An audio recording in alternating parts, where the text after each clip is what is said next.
உலக தமிழ் சொந்தங்கள் அனைவருக்கும் யூடியூப் நேயர்களுக்கும் எஸ்வி ராஜனின் காலை வணக்கம். இந்த நாள் எல்லோருக்கும் இனிய நாளாக அமைந்திட எல்லாம் வல்ல இறைவனை மனதார பிரார்த்தனை செய்கிறேன். நேற்றைக்கு வெயில் காலம் ஆரம்பமாகிவிட்டதால் நீர்ச்சுருக்கு ஏற்படாமல் இருப்பதற்கு என்னென்ன செய்து கொள்ளலாம், முன்னெச்சரிக்கையாக செய்து கொள்ள வேண்டிய சில விஷயங்களை பற்றி சொன்னேன். அதனுடைய தொடர்ச்சியாக இன்றைக்கும் ஒரு சில விஷயங்களை மட்டும் சொல்கிறேன். நான் நேற்று சொன்ன விஷயங்களும் இன்றைக்கு சொல்ல போகும் விஷயங்களும் சளி, இருமல், காய்ச்சல் இருப்பவர்கள் தயவு செய்து இந்த வைத்தியத்தை செய்ய வேண்டாம் என்று அன்போடு கேட்டுக்கொள்கிறேன். அடுத்ததாக மருதாணி இலையை அரைத்து இரவில் தூங்குவதற்கு 1 மணி நேரத்துக்கு முன்பாக கை விரல்களில் உள்ள நகங்களிலும் கால் விரல்களில் உள்ள நகங்களிலும் உள்ளங்கையிலும் வைத்துவிட்டு 1 மணி நேரம் கழித்து உறங்கச் சென்று விடிய காலம் எழுந்துமுடன் அதை கழுவிவிட்டால் உடல் உஷ்ணம் நார்மலாக இருக்கும்.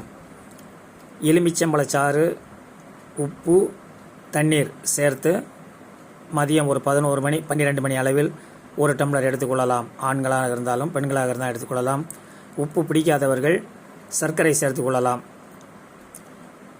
அடுத்ததாக எண்ணெய் தேய்த்து குளிப்பது மிக மிக ஒரு முக்கியமான ஒரு விஷயம்.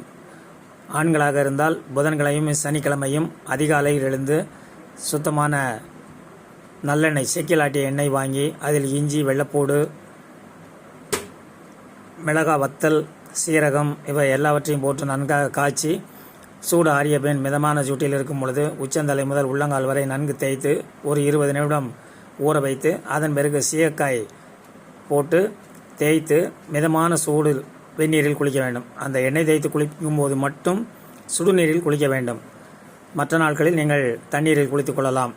இது ஆண்களாக இருந்தால் புதன்கிழமை சனிக்கிழமையும், பெண்களாக இருந்தால் செவ்வாய்க்கிழமை வெள்ளிக்கிழமையும் நீராடுவது மிக மிக சிறந்தது என்று சாஸ்திரங்கள் கூறுகிறது. நம் முன்னோர்கள் அதைத்தான் சொல்லியிருக்கிறார்கள். அதையும் பயன்படுத்தலாம்.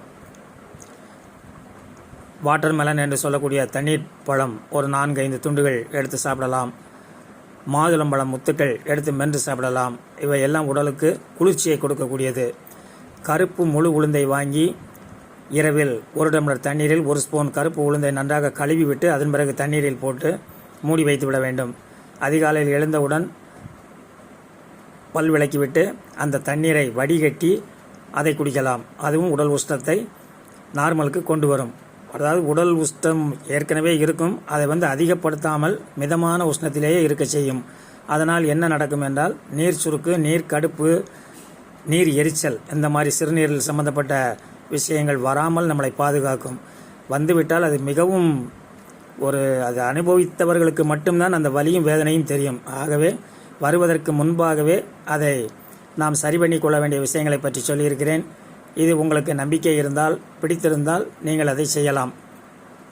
மீண்டும் ஒரு கவனம், சளி, இருமல், காய்ச்சல் இருப்பவர்கள் நான் சொன்ன எந்த விதமான வைத்தியங்களையும் செய்ய வேண்டாம். அதற்கு நீங்கள் ஆங்கில மருத்துவரையோ சித்த மருத்துவரையோ நேரில் சென்று அவர்களிடம் சொல்லி அவர்கள் சொல்லக்கூடிய மருத்துவத்தை எடுத்துக்கொள்ள வேண்டும் என்று எல்லோரையும் அன்புடன் கேட்டுக்கொள்கிறேன். நன்றி, வணக்கம்.